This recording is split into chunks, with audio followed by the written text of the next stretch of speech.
superintendents was they're so strict for people that won't close to the plant. Okay. Have you seen? Okay. Fine.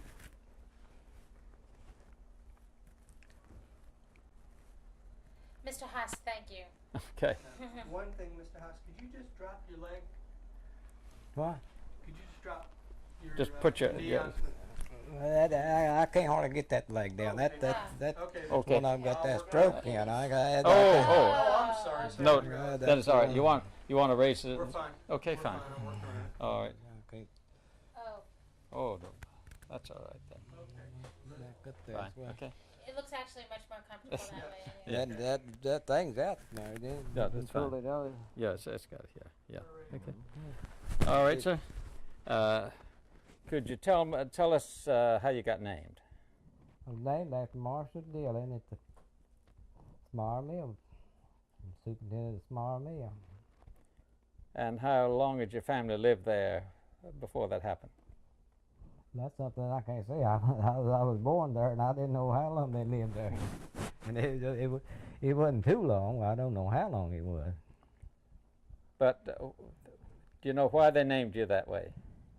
No, I don't know why. They like Marshall Dillon and the man.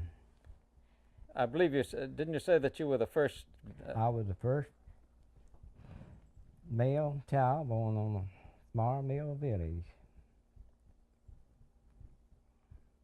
And so that was why they named you after Mr. Dilling? That's the reason they named me after Marshall Dillon. Could you tell us anything more about Mr. Dilling? That he was a good man, friendly man. And you said something about it being strict and but common, but ordinary. He was strict on things, yeah. He wasn't overbearing, but he was strict. He didn't allow things going on around the mill that hanging around the mill or anything like that. He wanted to have the mill run the way it should be run. Now, was he a pretty educated man? Yes. Sure was. You were saying something about it being much more kind of down to earth. That's what. Yeah, he was good to all people. It wasn't just the ones that was under him. He was good to all people. Mm-hmm. I believe you didn't know anything about his church work, though, did you? No. Uh-huh. No. When I was born there, I don't know. I don't remember anything about it then. But when we moved there later, I knew him and knew all about it. Mm-hmm. And he knew what they all was named after him. Now, could you tell us something about the 1929 thing over at Lowray? Well, I can only remember the things that I knew. We were over there the night that Adderhope got killed. And there was lots of shooting and all going on down from the hall. Then it went on out up the highway, and another woman got killed up there. We were up there after that. And what about those meetings? Well, I went to a meeting here in Dallas, not over from the home here. They had a meeting, and that they were up on the top of the railroad car, and they had people all around listening to them talk. They were from the Firestone Mill. They were not trying to get people to go to join the union, but they were just talking about what was happening at Firestone. But they weren't trying to get people to join the union? No, they were talking about Firestone, that's all. Who do you think was in charge of that meeting? I really don't know. We just heard about it. My dad just heard about it, and he brought me and my other brother over here, and an uncle over here to it. Do you know that it was a big thing going on then, and there's a lot of people, spectators, just like would be to a ball game or something. There's lots of spectators to anything that's happening at that time. Was there music? Were there anything like that going on? No, it wasn't anything. Just 2 or 3 men up on the boxcar talking. We were so far back I couldn't even hear them, but it didn't matter to me. It was a big crowd, big something going on. At that time, it is something to go see something like that. Not that it was a union or anything, but it's a big crowd, and people like to get in big crowds. Could you talk about the idea of a union at Smyers? We lived there years when I was a young boy. Then I went back there after that, but I've never heard anything about a union there. My father worked there, my brother worked there, but my brother next to me, and for his union, I never heard anything whatsoever about a union from my daddy or from my brother. What about the next attempt at a union that you mentioned?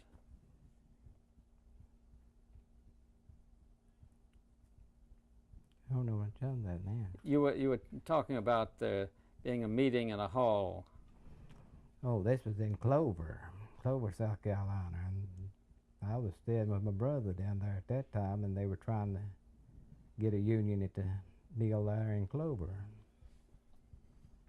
but it didn't get in, so they closed Union Hall up after several months. They just got in another building, and after they seen they couldn't get it, they just left town.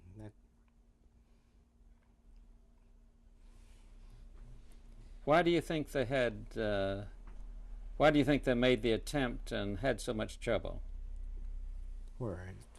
South Carolina? Yeah. Well, people wasn't ready for no union, and the textiles has never really been ready for a union. Firestone shows that, and that's the only one that I know of that. And that, and then Clover, South Carolina. That's the only two that I know of that have tried, and they're not any that I know of right offhand now that's got a textile mill that is unionized. They might be, but I don't know of one. Have you ever been a member of a union? No. Mm-hmm. No, I had nothing to do but looking at the Firestone Union and seeing that in Clover. That's the only two that I've seen anything. We were over at the Gaston Museum the other day, and they were showing us different historical things they had, you know, pictures like your family's pictures and so forth. And they've asked us to keep a lookout for new stuff. And one of the things that they brought in was something that Billy Passmore had passed on to them, which is a ballot box from the first union that ever got into Firestone. You know that it's got a union in it right now. Yeah, I've heard that here lately since they were talking about a move and then putting the plant somewhere there. And they are going to rebuild the plant somewhere there. They're going to build it somewhere else. Yeah. What do you think that's going to do to the town? Well, not anything much, because there are not that many people working in Firestone now, and they're going to cut a good many of the jobs out. And like they do other places, they're going to let the older people retire early, or that's what the paper says they will do, and they be 2 or 3 years before they finish the plant, I believe. They're going to start on it for too long. Well, I'm interested in what you say about the textiles not being ready for a union. Well, I ain't saying they're not ready, but they can, well, down at Kannapolis, they had one down there, and that's a big plant, and then they're having a whole lot of trouble out here. But it's not, if it's earned in this part of, then I don't know if it is unionized. Now you grew up on a mill hill. Yeah. I worked in the mill over here till I retired. No, I didn't. I left here and went over to Gastonia and worked 7 years over there and retired. What was your job? Well, I started out as a dolpher. Went from dolpher to shop and worked in the shop the rest of my life. And at that, over here and over in 2 mills in Gastonia, I worked in the shop and then as a fixer in the mill. Working in the shop was kind of it was one of the top jobs, wasn't it? Well, it was one of the top jobs to keep the mill going, because anything in the mill that happened, that's what your job was. You went out, they called you out of the shop to go fix things, day and night. Both jobs that I had was I could be called out any time at night. I made a film for the Ford Motor Company once, and I was shooting in a plant when the line had to stop, and of course everybody was on production. And the guy who could fix it wasn't on production. And everybody just kind of held their breath. I watched that fella walk down that line. Oh, I had to go back there to push the reset button. People won't know anything about a reset button. Maybe he could show us that picture. Yeah, okay. And then here's your folks, so we should go. Okay. This is the photograph of your family. Go ahead and tell us. Okay. Tell us what this photograph is. This is the family of the whole Haas generation, from my great-grandfather on down to, I don't know which was the youngest one. My sister was real young, but there's some young ones in there, and I don't know which was the youngest on there. But all of the family pictures, all the daughters and men of the family, and there's a complete family group of all the family of the Haas generation. Where are you? I'm that there. Mm-hmm. Tell us what mill we were at and how everybody worked there. Okay. Again, what mill were you working at? When? Well, why don't you put the picture back on your Yeah, lap and okay. tell us, where this was taken? You said it was by your grandma's mill house, right? Then- You said this picture was taken by Yeah, your this was took at the Ranlow Mill Village at the mill house on the front street. And did everybody work in the mills? Well, they all but one family. I got a aunt and a uncle that were farmers. Where's your daddy? My daddy, I can't see it from back there. That's right here. Right there. That's your daddy. And what was he doing in the mill at that time? I don't know where he was working at that time. I don't know. I was so little I can't remember this picture was took, You but look- it tells on there. I believe, don't it? Does it tell there? It doesn't have a date, no. Well, I was so young I can't remember, but I know he worked at Ranlow, and he worked at Rex, and he worked at Priscilla, and he worked at Smyre, worked over to Groves, and worked at Clover. Do you know why he moved around like that? Well, most all people did back then. Try to better themselves somewhere else. The reason why we even came to visit with you is because, like we said, we found this letter that had your daddy's name in it, and we just wanted to know a little bit more about it. George, you have that, yeah? Mm-hmm. Yeah. This letter here. As I That's okay.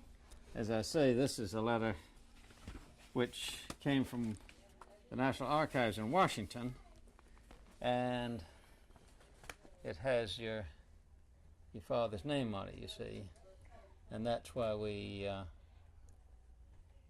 came to you. Because we thought you might know Albert Henson.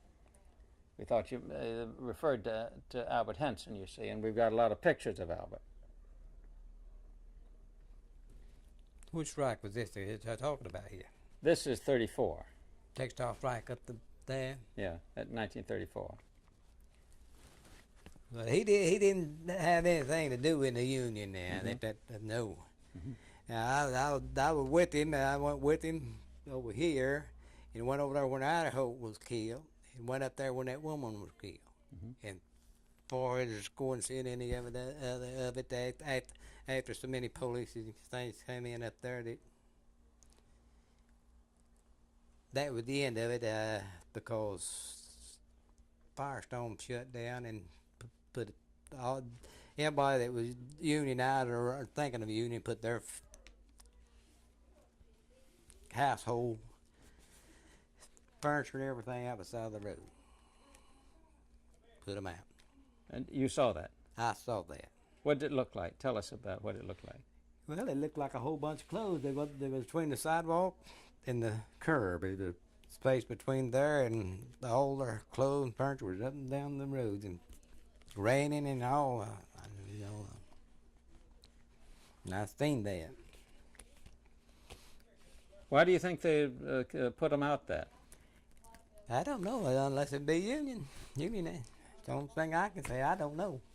I know they were out, and that's when the union was. I was not that old. Boy, that must have been. It must have It been was frightening. bad looking. It certainly was. Yeah. Out in the rain. Yeah. Well, now we've got a couple of pictures of scenes like Well, that. I'm gonna have to quit now. They Yeah, done that's started right. coming. Okay. Here's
Raleigh News and Observer for the 26th of September, 1934.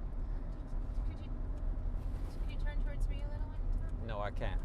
I mean, because I can't. Oh, yeah, I can do. Can you get his face in here, Yeah. Judy, in the mirror? Maybe push it up a little differently. The other direction.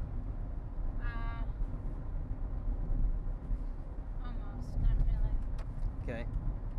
Up, down. No, that's too much. A little more up, Jamie, and more. Okay. This is on Honeypath. It's the Charlotte Observer for the 26th of September 1934. Blames officers for picket deaths. Killing of 3 Honeypath, South Carolina strikers laid to 11 town policemen and non-strikers by a coroner's jury. This was the first big hearing, and it's interesting. I'm going to loop through York. Okay? Blame for the death of 3 of the 7 pickets killed at Honeypath on September the 6th was placed upon 11 town policemen and non-strikers tonight by a coroner's jury, which held that the victims died in a, quote, riot. The jury reported that 4 of the victims of the bloodiest clash of the textile strike came to their deaths from wounds inflicted, quote, by a party or parties unknown, unquote. Coroner J. Roy McCoy of Anderson County announced he would issue warrants charging murder against the 3 municipal policemen and 8 non-strikers who were reportedly acting as special officers. McCoy said the warrants would be served, quote, the first thing in the morning, unquote. And then the big argument about what a riot is. And they named the various people who were involved. The interesting thing is that this is the story of the inquest, but none of these people were ever convicted.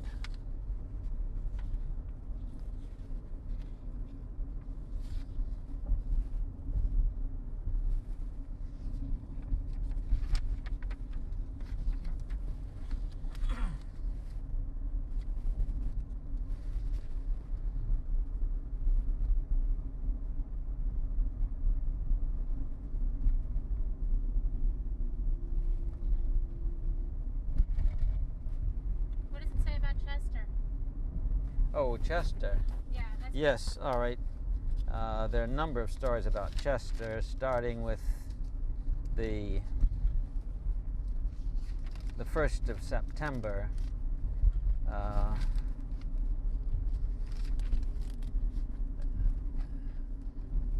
Mills at Lando posted notices to employees in the plant without saying that they wouldn't open because of the uncertainty of the strike. Then on September the 4th, the Baldwin Mills, the Eureka Mills, and Springsteen Mills of Chester are opening as usual. That is, after the strike started. Great Falls in eastern Chester County has 3 large mills.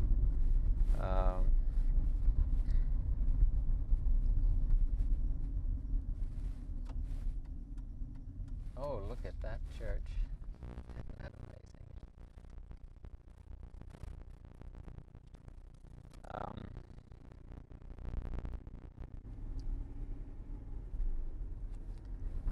And those 3 large mills in eastern Chester County remain closed on the 4th. On the 5th,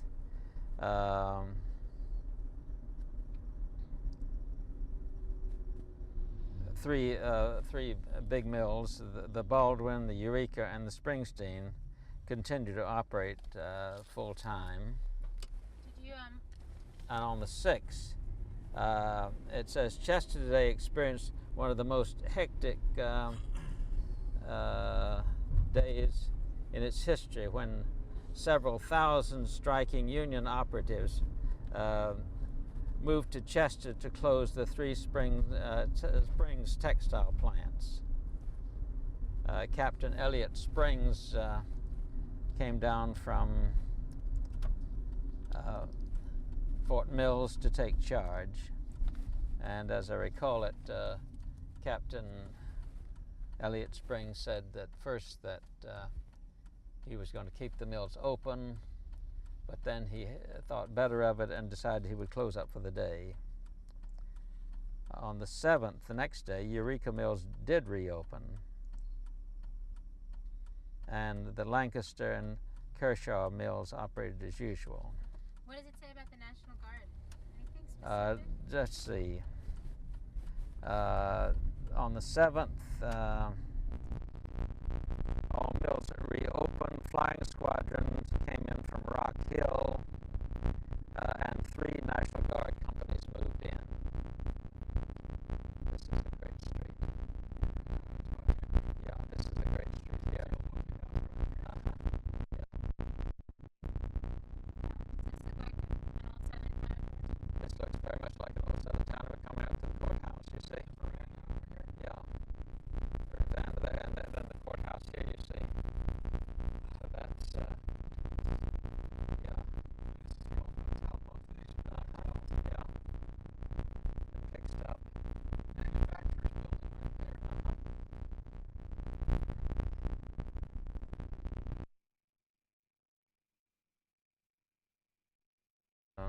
Now, the man we're going to visit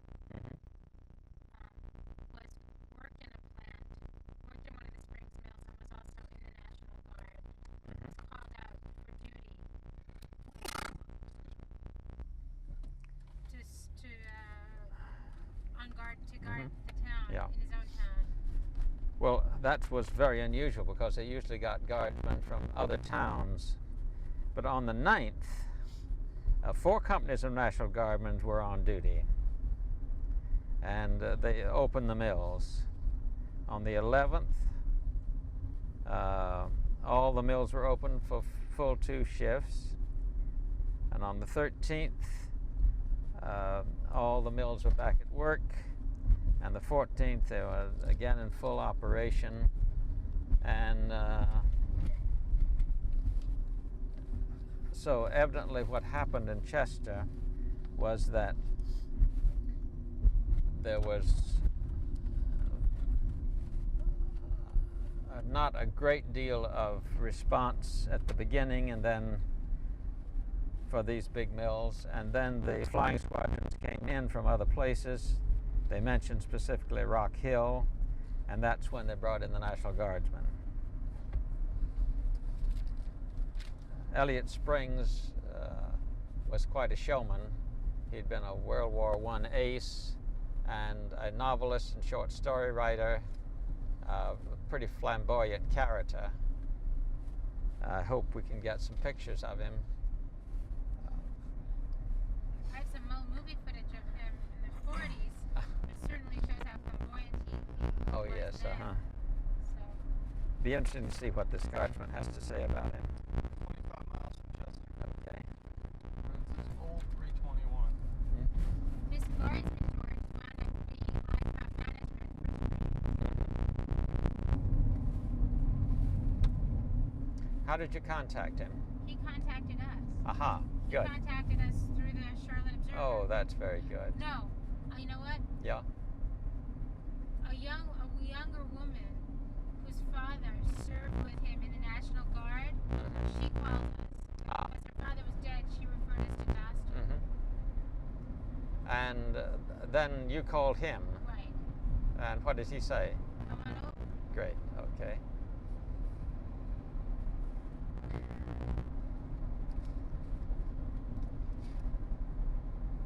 Now, we have no footage from Chester, do we? No, I mean I never even got involved in Chester until this morning.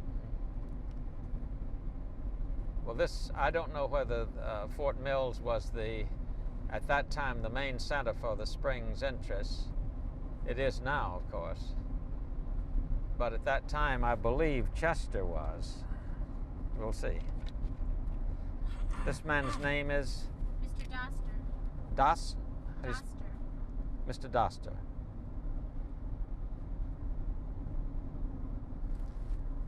What I might do is to have the pages. I have the pages here so we can get back to this main story about Chester. Let me go back and read that to you. It's in the first volume of the Charlotte Observer.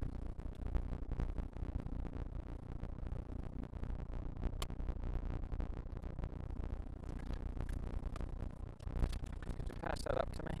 First volume of the Yeah. story.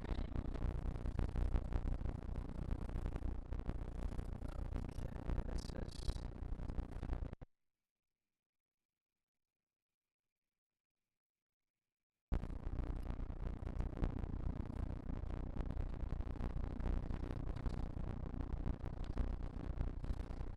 The writing about Chester always stresses how much control there was.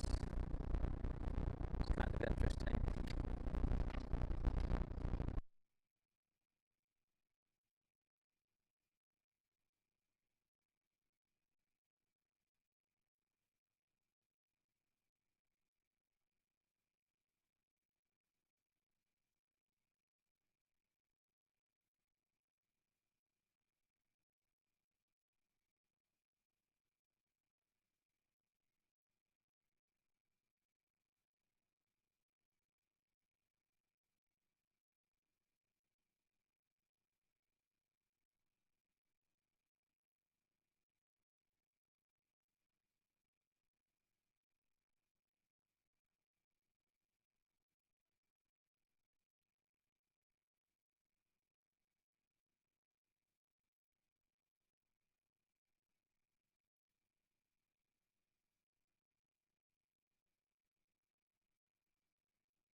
These small textile towns, and you've been reading for several days in the paper about all this excitement, and then suddenly it was going to hit your town. Wouldn't you be out?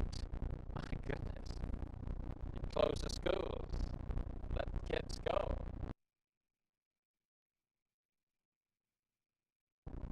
What did it say? This lady called us Yeah. on our 800 number. Yeah. Their article.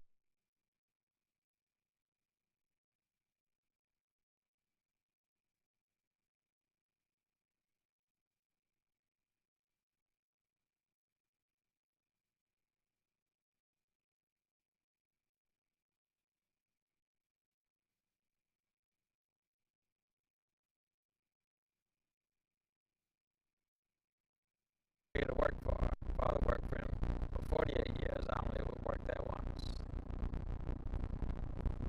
just on guard duty, but they kept them there for weeks. You walked about 2 or 3 miles to go to see the father. She walked 2 or 3 miles to go see the father. I always felt pride because it was good living. It was not like what people think. The cousins from the country turned their noses up at us. Are we going to see her? I hadn't planned on it. Probably should have. Well, we'll see. Oh, She's in Charlotte. oh, I see. Okay, that's right. I did notice that.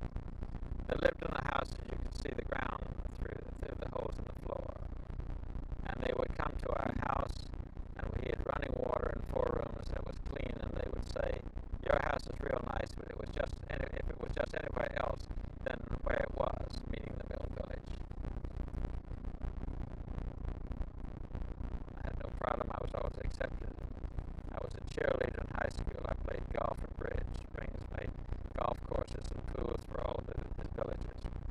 My younger son dated one of the granddaughters of the Springs, and she was just made a president, Crandall.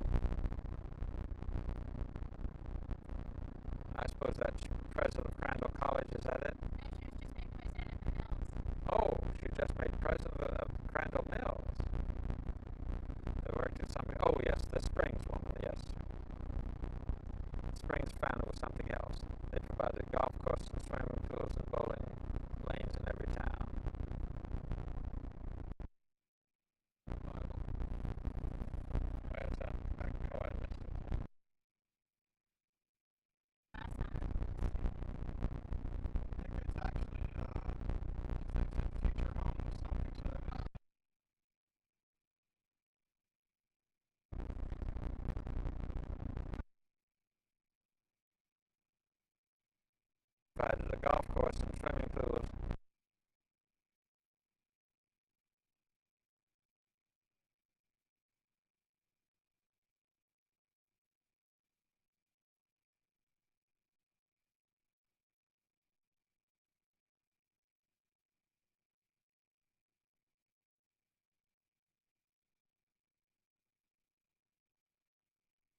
pre-30s.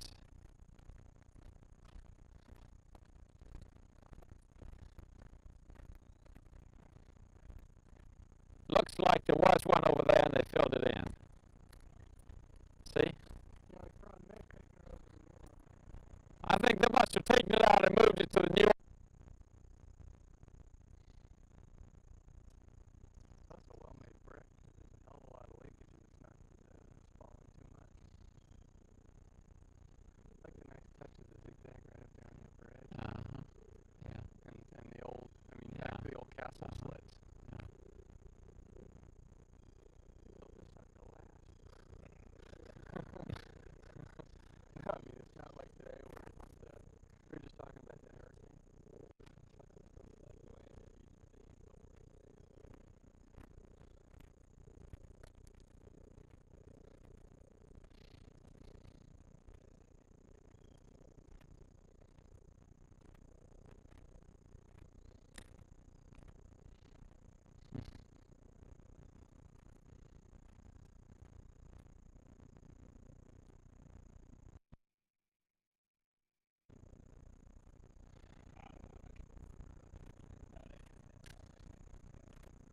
George, you called the guy and said it's just like that?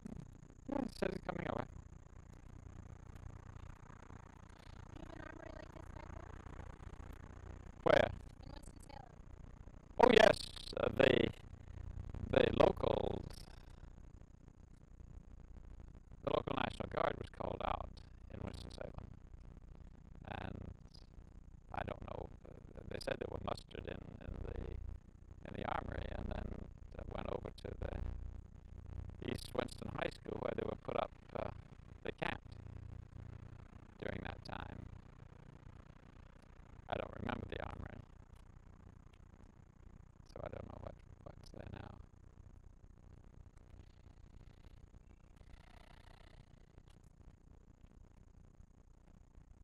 See where the old, right side where the old sanction line was? Yeah. And up there, 1, 2, 3, 4, that's where the seal was. Behind that, there might be something. Yeah. Might be.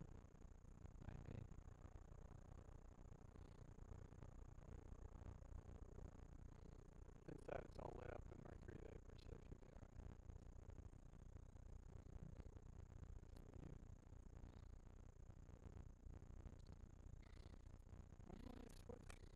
Wonder where they moved over.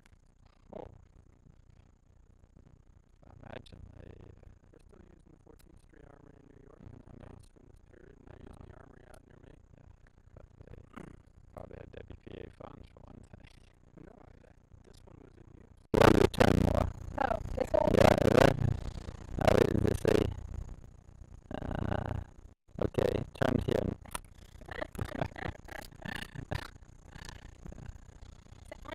this place has been here for years, I guess. Yeah, I don't know what We tried to find a no plaque. It looks like it's been moved or cornerstone, and it looks like they took it off. You see that over there, the new brick. light stuff around. Yeah. So it probably they took it over and put on the new building. Or else just put it inside. Maybe it's by the trophy case. Yeah, whatever. Yeah. Now, do we know how to get to Doster's? Yeah, I got that. Okay, fine. This gentleman could tell us the easiest way to get there. Oh, so you know Mr. Doster too? Yeah. For 142 Walnut? Yeah. About how old is he? Late 70s. That's what I thought. Yeah, that would be about right. Yeah, because he was a young man in the time we're talking about. Yeah. But he was working, we want to talk to him because he was working at the mills in the 1930s. He superintendent of the weaving till he retired. Uh-huh. Yeah. Did you ever work in the mill? Yeah, I worked in the guard room. He worked in. Oh, so I didn't realize that. I thought he'd be out longer than that. Yeah, he was still superintendent when I went to work. But when was that?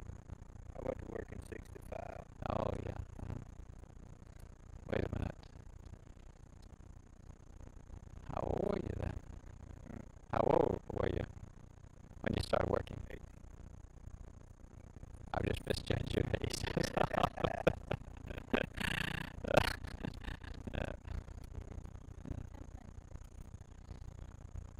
We've been traveling all over the South talking to people that work in the mills back in the time when this armory was open. Yeah.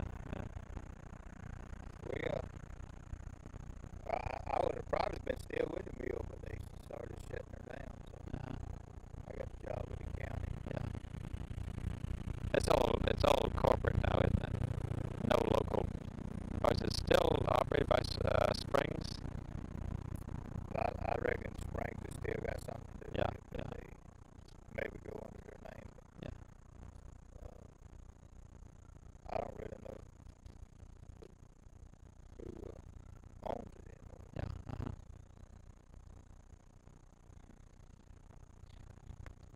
Did your dad work in the mill too? Yeah. My dad worked with Doster. Did you ever know Captain Elliott Springs? I know.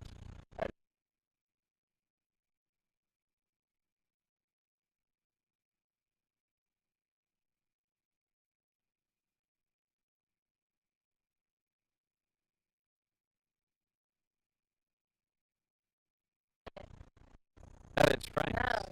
Oh, he was a World War One ace. He was a writer. He was quite a salesman too. You probably saw a lot of those ads. Yeah. Yeah. All those girls. You remember those? Yeah. I'm surprised he's such a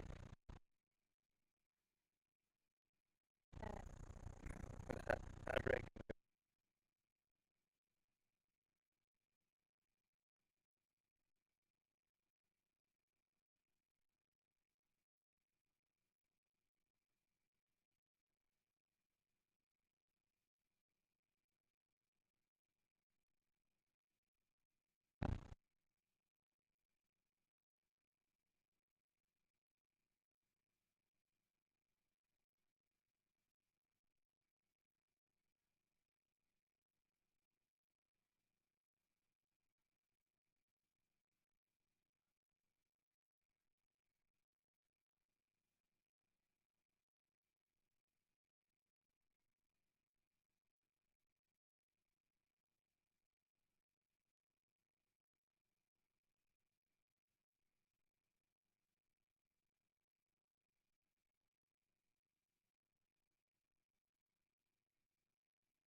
record, it went down to nothing but weaving.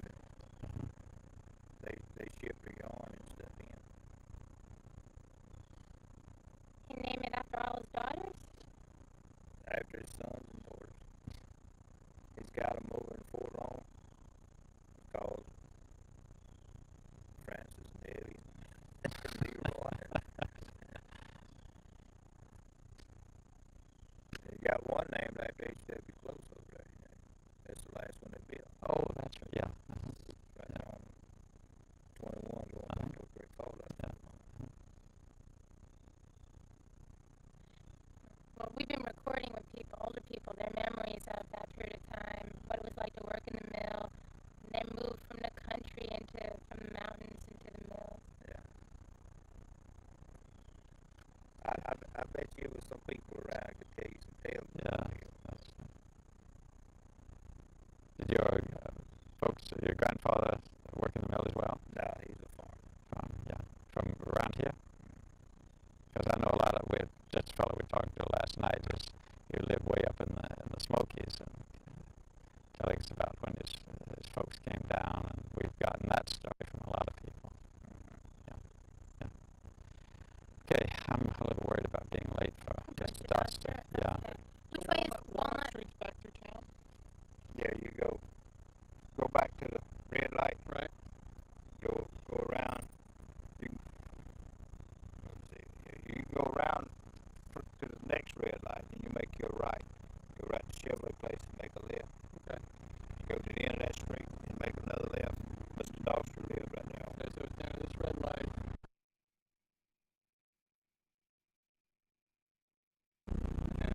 You go right by the old Springsteen mill. Right. Mr. Doster lives right. When you get back to the end of the road, you'll be on Walnut. You make your right. Here he comes right now. Maybe. Yeah, maybe he came. Maybe you'll just let us look in. Oh, okay, great. Okay, thank you.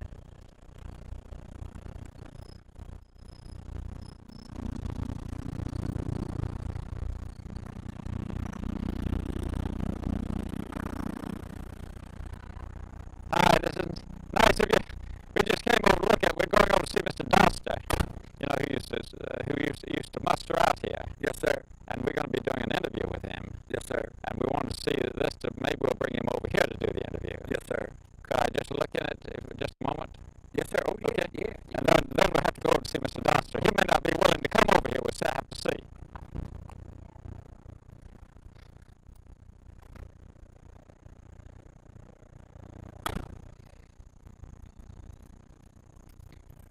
If he's willing to come over here, we can get in. Yes, sir. Ron, how y'all this morning? All right.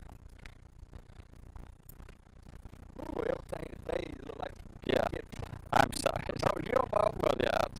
On Mondays it's hard. Yeah. Everything Yeah. going. That's right. That's when you get it going. We got it. Yeah. Okay. Okay.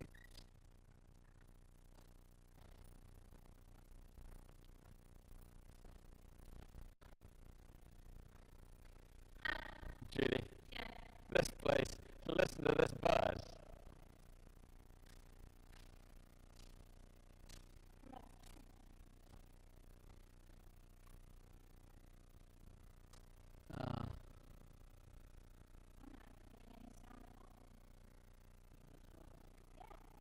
You're getting sounds from me, aren't you?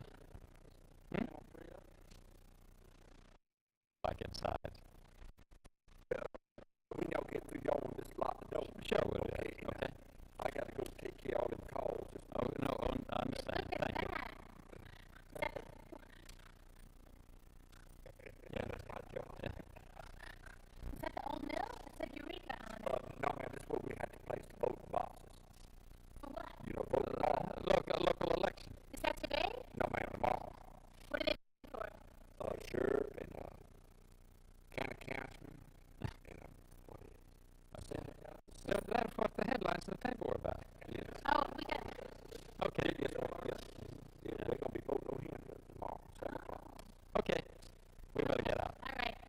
Thank you very much. This is good. Thank you. He just said we can lock it when we leave. Yeah. We're working on a film about. No, I take care of that. I got to make the ball sweet.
background when he went to college and when he went off to war. He wouldn't have nothing to do with the textile industry until after the war. Come back.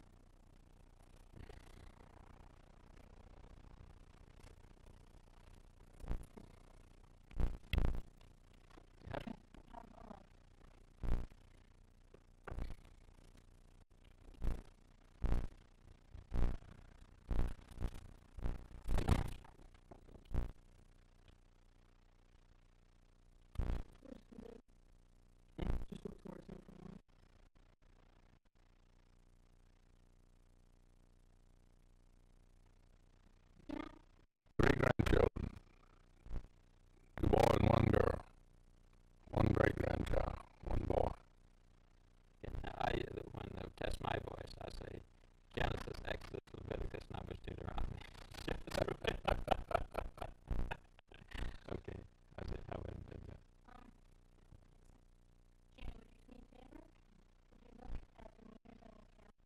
I wouldn't say definitely. Take a second guess. He grew up on a mill hill.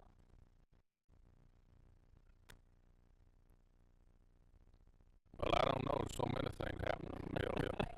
He was named for Marshall Dilling, the superintendent of the Gun smoke. Of the mill. Yeah. He was Baby born on the mill hill. in that village. Yeah. Yeah. Okay, let's go. Okay. We have speed. Okay. I'm going to start on the spindles. Okay.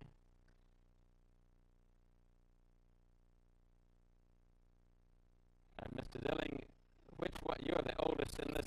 Yes. Doster. No, I'm sorry. Mr. Doster, you're the oldest boy in this picture? Yes. Okay. In the middle then. And night. Take 2.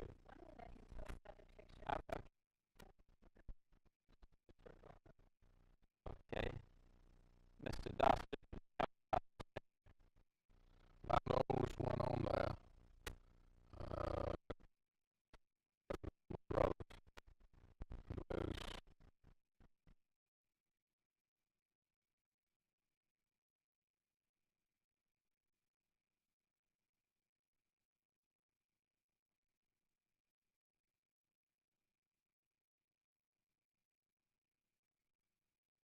was range between our ages, the 4 of us. And you all worked in the.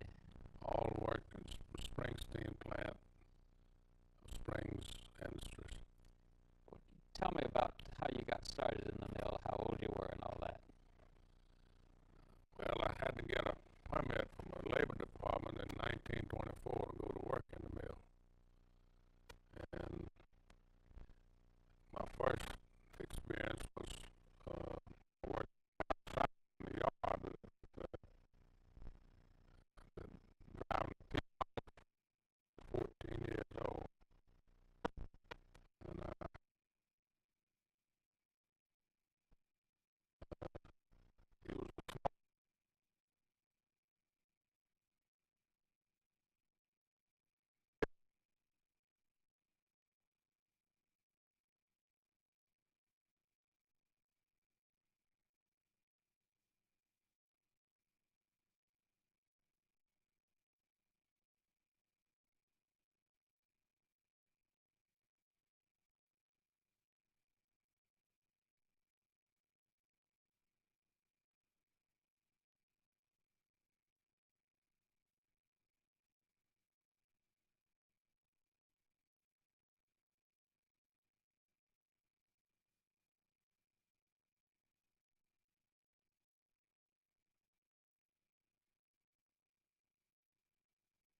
Well, that was pretty much the top job in the factory, wasn't it? Yes. Yeah. That's the best paying job that on an hourly rate was loom fixers. You remember what you were making then? Loom fixers was 40 cents an hour. Now, we've come to you because we understand you were in the National Guard. Could you tell us when you joined the Guard and all that? Well, I was 17 years old, and I joined the National Guard in 1927. I said I was 18, but they didn't check on to see how old I was. I was large for my age, so there wasn't any question about my age, but I remember Judge J. Lyles Glenn organized the company National Guard in 1927. First lieutenant was Thomas Barrett. Second lieutenant was Donald Orr. So I remained in the National Guard for 10 years, and at that time was when I made supervisor in the mill, and I could not run my job and attend drills.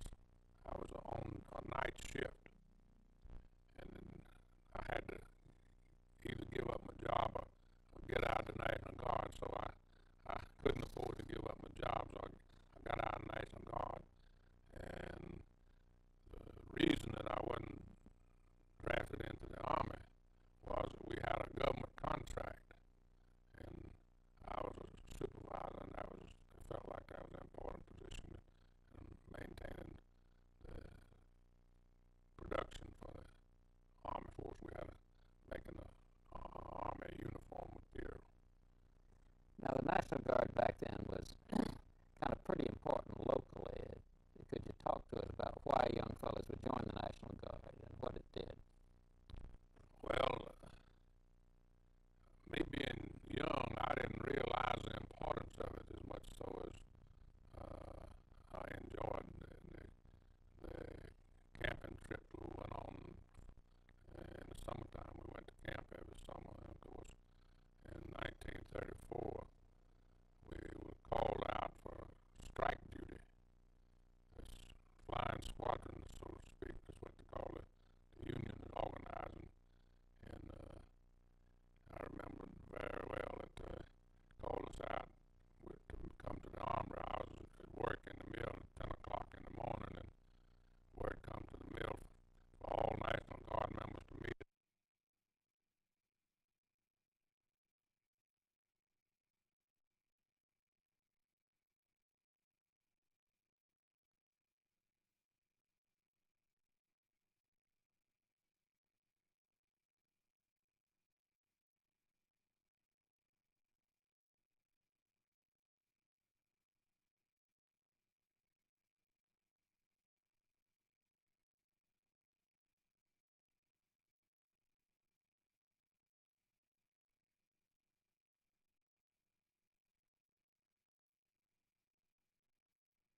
Tell us something about the Captain Spring.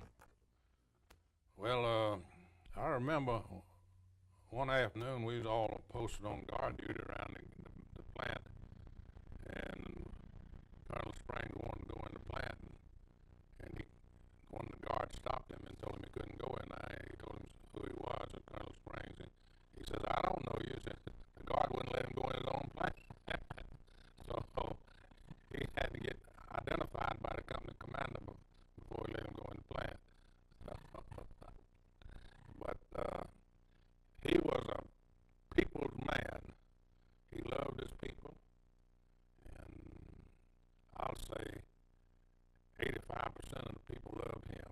They thought a lot of him, and he didn't go all out for dress, but he dressed comfortably, and he looked nice in his clothes. Of course, he believed in sports clothes, things of that nature. I remember seeing some of his pictures. I think he had on his eyeglasses. One of them was pink and the other was green, and his shoes had one green and one white, and things of that nature that just more or less attract attention. Tell us about his office. He said he had a secret about his office. Yeah. Well, that come in a little bit later in the years. Built what they call the Oval Office up at Fort Mill. I've toured it several times, and they got a conference room, big round table in the conference room, and he could sit at that table and punch out any program that he wanted to on. I don't know. We didn't have computers. I don't remember what they called the system, but anyway, he had pictures that he could show. That's where they all met. Of course, I was told by some of the company commanders that they would go up there to the meetings in that office. In Colonel Springs, they would talk for an hour, and when the meeting was over, he'd look in the desk drawer and pull his instructions out, and after talking an hour about something, he already had the answers written down and pull the answers out and give them to each company commander to go back and carry out. So he was, when the board of directors met, why Colonel Springs just hung up his hat anyway he wanted to have his board of directors. But anyway, this elaborate office, they had an automatic table there that could be raised from floor level to comfortable height for working conditions. And some of them was demonstrating that table one day, and to show the safety of the operation, they'd go around and stick the toe of the shoe under the edge of that table as it was going down.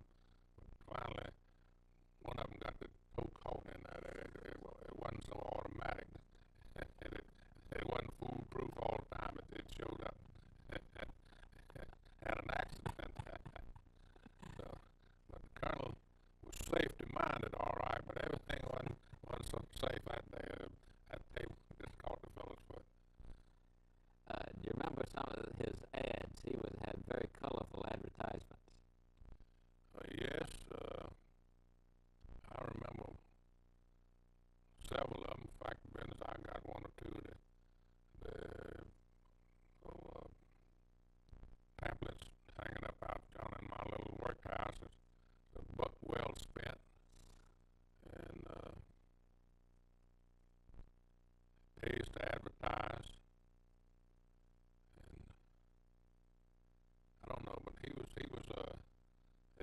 in them days why he was criticized a little bit for his elaborate exposure in his advertisement. So, but now they don't think nothing of those type of advertisements. That's right. Times have changed. Yeah. Well, back to the time when you were in the Guards. What did you get paid? Well, I had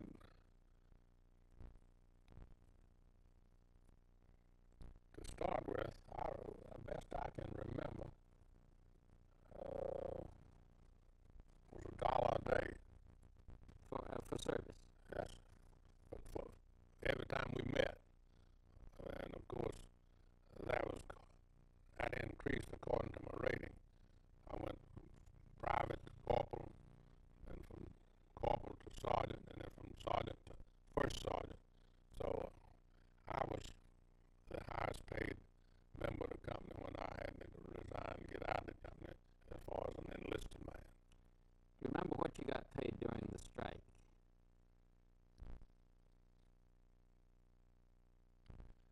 No, sir, I don't remember what I got paid during the strike, but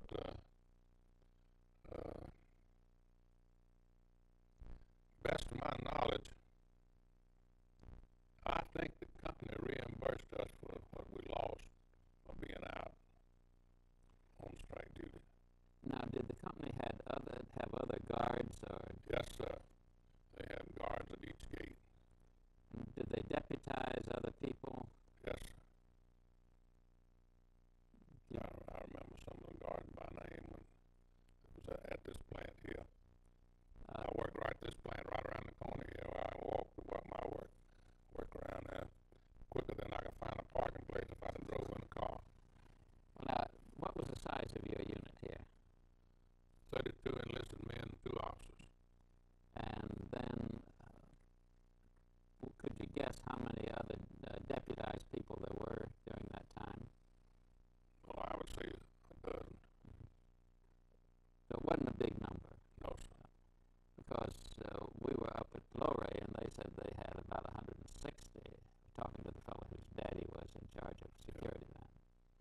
It was a small number here.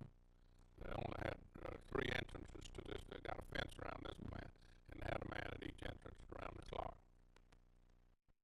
And they had a fence around it at that time. Yes. Yeah. Who were they deputized?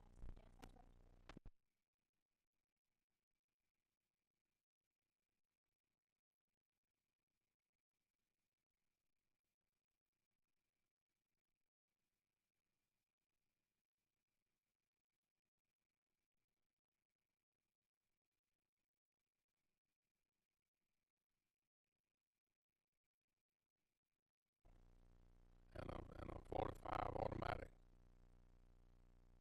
Now,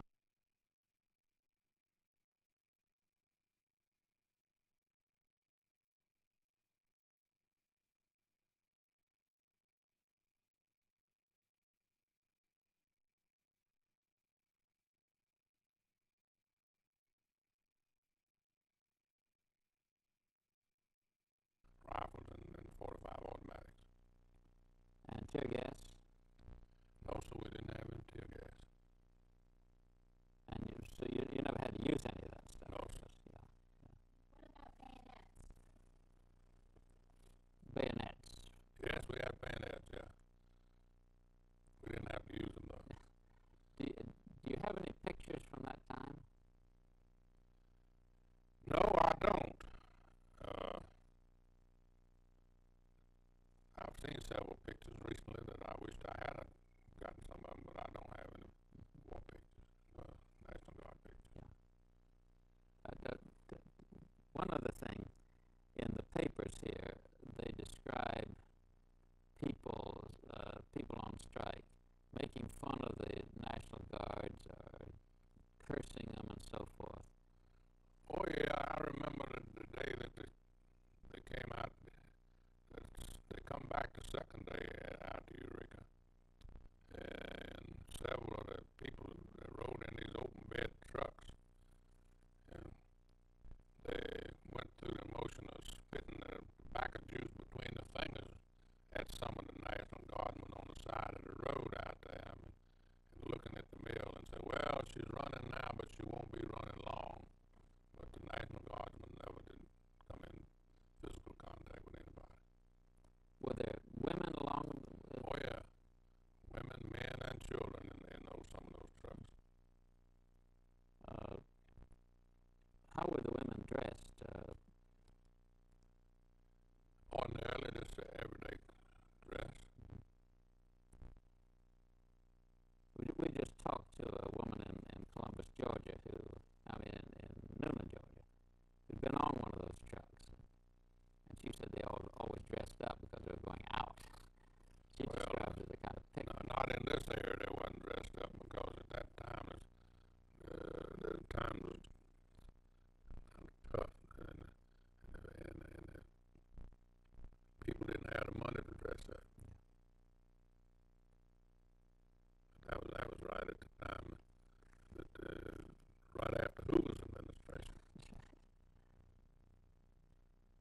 I was living in Winston-Salem. I was born and reared there, and I'd just gone away to Chapel Hill that year. But it happened in my hometown. You know, it's funny. I didn't even know about it until I started reading the newspapers and found it. We're going up to Winston-Salem. I was up there the other day, and we're going to get the Haynes and people who ran Chatham Blanket, where there was the same thing, kind of thing happened. They talked to us about it.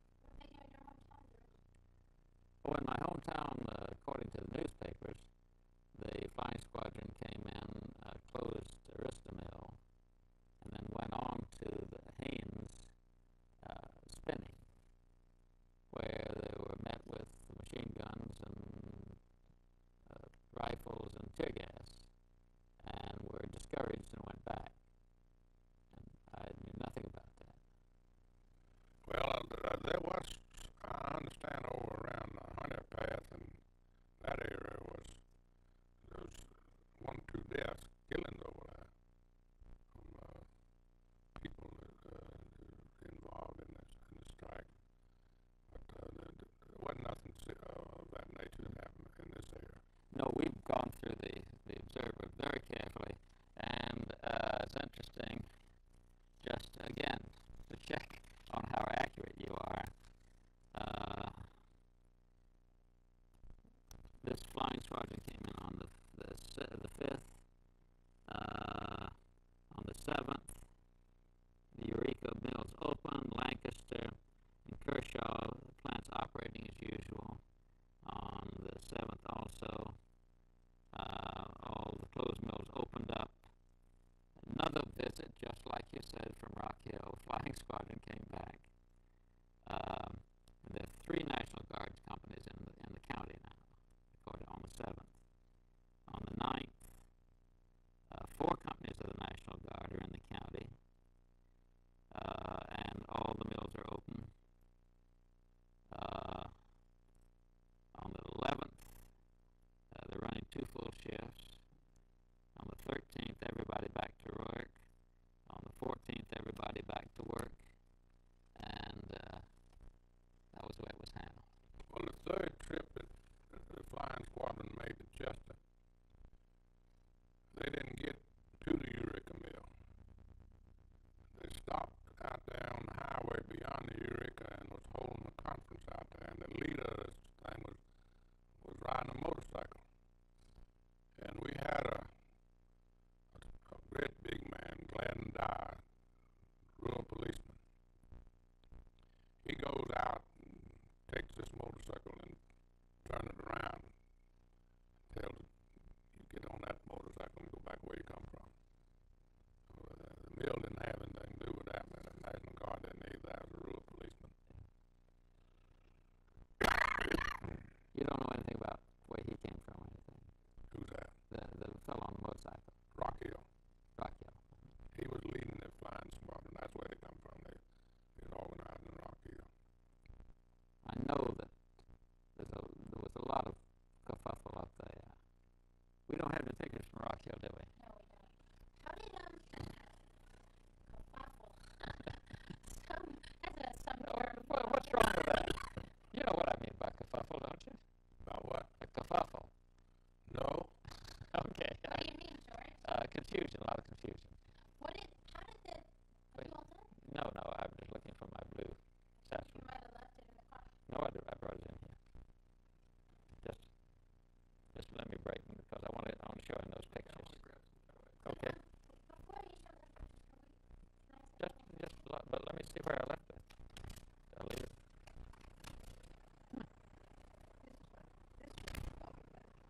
Yeah. Okay. That's right. And over here, another place, just right up the road, y'all came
was the plant manager. He was the chief. And of course, he took his orders from the management of Springs Mills and Colonel Springs. But he ran the plant. And tell us about how close he was to the people. Well, he was so close till he knew all of them by their first names and knew the names of all the family members and most of the relatives from other places. So he just knew them all, and he knew where every bolt and nut was at the mill, and he just had a good memory. He just that type of a person.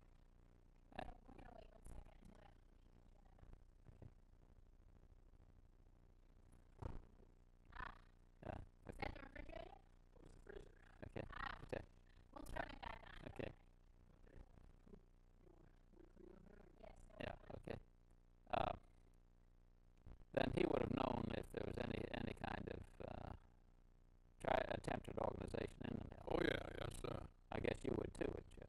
Well, if it was in my department, I would have. I tried to stay close to my people. I knew all of my people. I had three shifts. I worked. Sometimes I worked during the night. I'd visit my department, see why things was going on. Now, were all these people living in villages? No, sir, not all of them. Most of them had houses that was furnished on a low rental basis, but there was some few of them that owned their own homes, and country people lived out in the country. But for the most part, they were village people. Yes, sir. That kind of helped to keep them, I guess, together too. Yes, sir.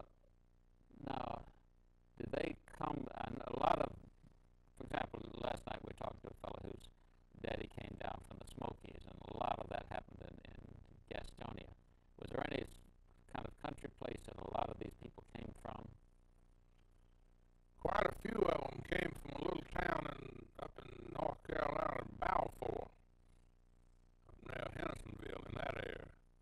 And that was because when they started this mill up, after a shutdown period, they started back up in the early 30s with new looms, and they hired a weave room superintendent from Balfour, and he brought a lot of people down here with him from that area. So that kind of built up a loyalty and all of that. Yes. Where did your family come from? Well, my family's been here so long, I don't know. My ancestors from Ireland. But were your father in the mill? My father worked in the mill, but he died before I ever had any experience in the mill. I was 10 years old when my father died. He did work in the mill, and he was one of the country boys. He didn't live on the village. He lived out in the country. So you had that country experience as a child. Yes. Now, in a lot of places, the mill did a lot of stuff for the people, like giving places to keep their cows and gardens. They had that here, and in fact, the business. My first experience, I mentioned on driving a T-model Ford truck. Before that, they had horses and wagons to deliver wood for the people on the village. They bought hardwood by the train loads and delivered it by wagon loads to people on the village. And at that time, people they didn't pay no rent. They didn't even have a meter on the house. They just had a electric wire run that for lights, and had a little privy out in the